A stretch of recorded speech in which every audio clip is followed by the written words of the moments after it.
Hi, this is Drew Tignanelli, and this is our latest video update.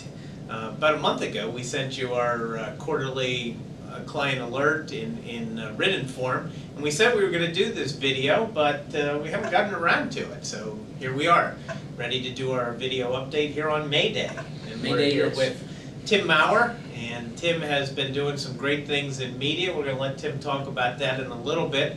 But right now, I wanted to just answer a couple questions, give you our latest update on the economy.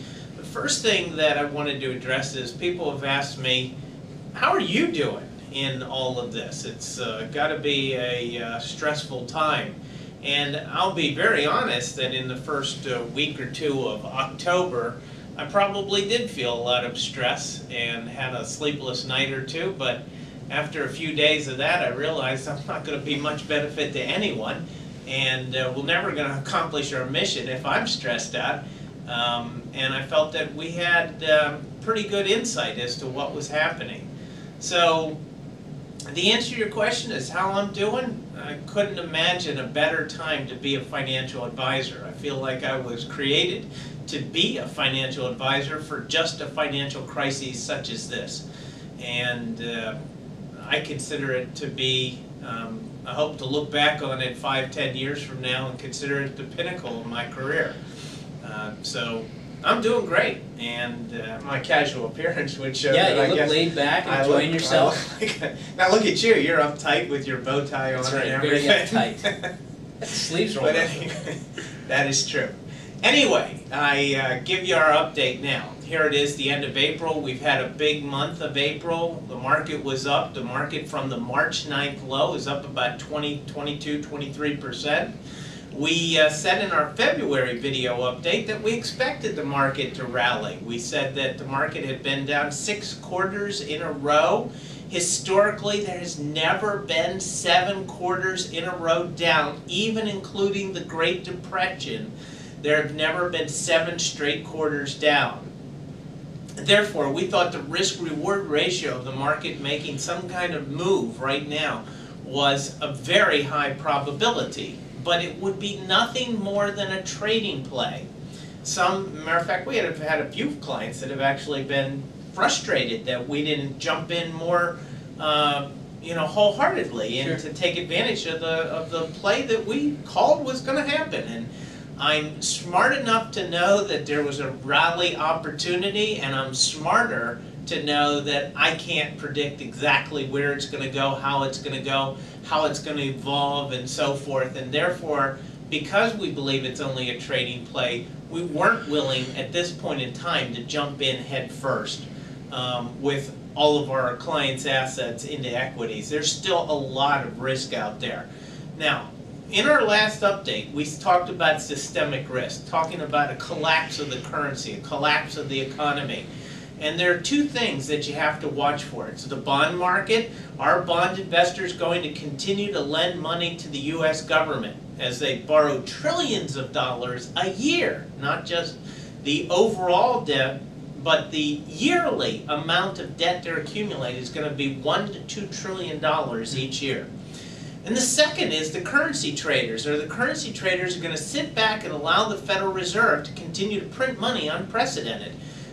We went into this downturn, the Federal Reserve had a balance sheet of about $800 billion. Now their balance sheet is $2.2 trillion, and it just happened in a matter of about 6 months. That $1.4 trillion of balance sheet on the Federal Reserve is money that just came out of nowhere. Literally. In other words, they bought assets with money that they created out of nowhere, out of thin air. I guess that's not nowhere, well, just thin air. Yeah. Thin air, nowhere, something like that. It works. Anyway, so, the currency traders have allowed them to do that. The bond investors have allowed the U.S. government to borrow unprecedented amounts of money.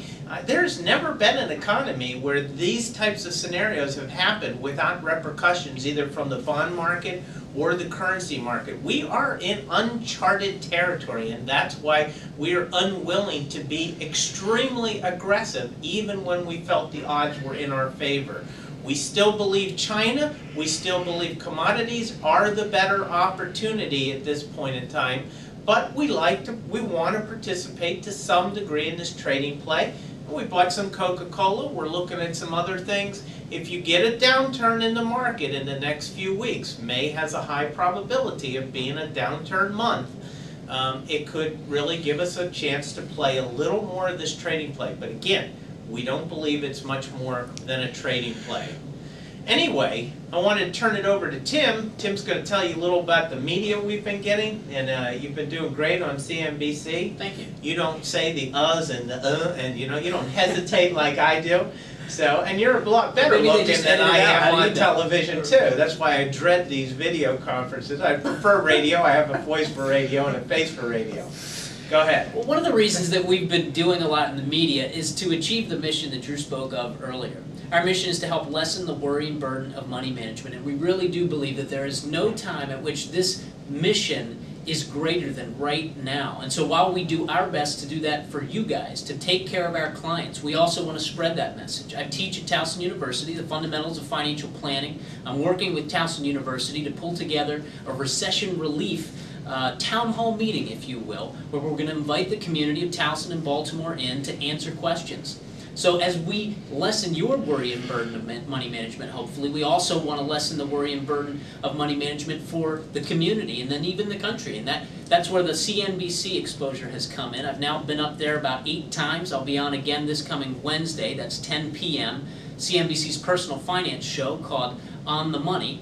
And that's another great opportunity for us to be out there telling people what we believe to be true.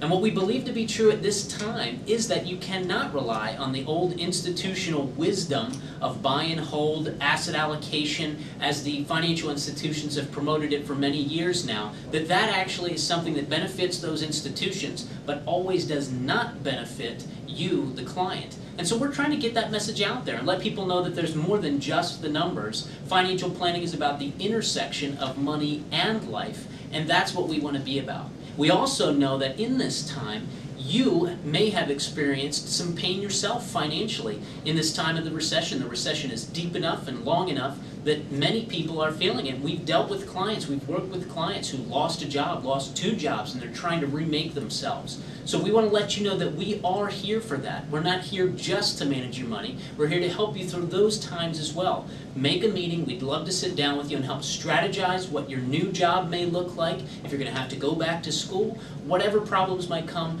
and opportunities as well in addition to the problems.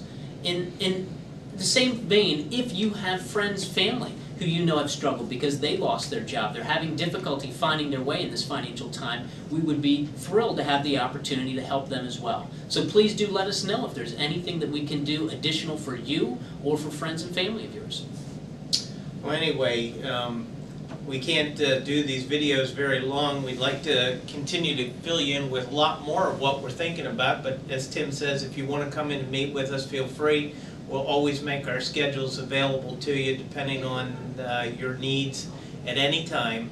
And continue to listen to the radio show. You can catch our newsletter, mrwexpress.com. Going to be some great articles coming up in there. And anyway, Mike's saying I've got to wrap this up. So this is Drew Tignanelli saying God bless.